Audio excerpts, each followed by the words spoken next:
1996's Star Trek Generations marks the only instance of the franchise's first two captains sharing the screen, and William Shatner's Captain James T. Kirk gives some advice to Patrick Stewart's Captain Jean-Luc Picard that stays with him for decades to come.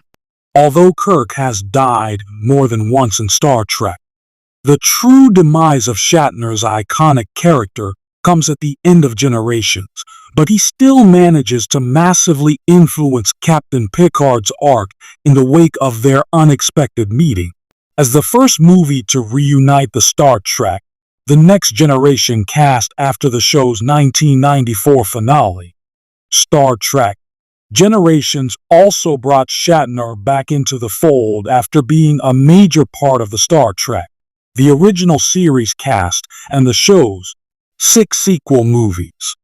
Even after their run-in, the matter of who is deemed the best captain out of Kirk and Picard is still hotly debated by Trekkies.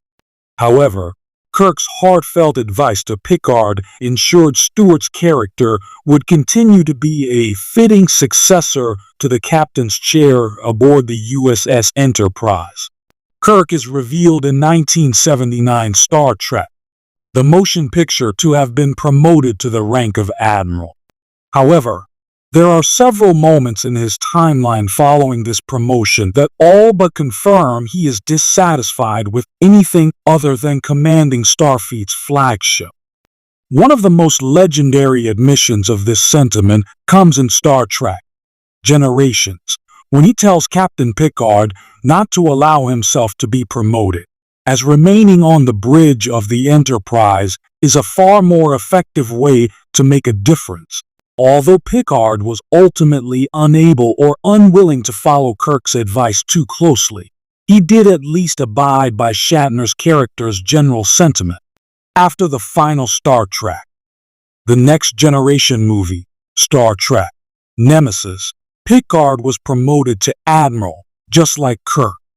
Thankfully, Picard wasn't then tied to a desk or destined to a life of paperwork and bureaucracy. Instead, he led the evacuation of Romulus when its sun started going supernova. In short, Picard continued to make a direct impact on the galaxy even as an admiral. Stewart's beloved character begins Star Trek Picard in retirement, which pretty much goes against everything Kirk told him in Generations.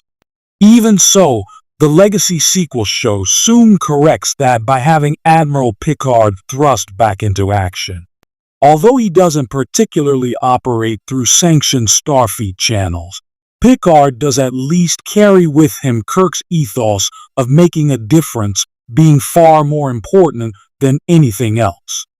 Plus, Picard taking to the bridge of the Enterprise D for the first time in decades is the perfect way to echo the captain's exchange in Star Trek Generations.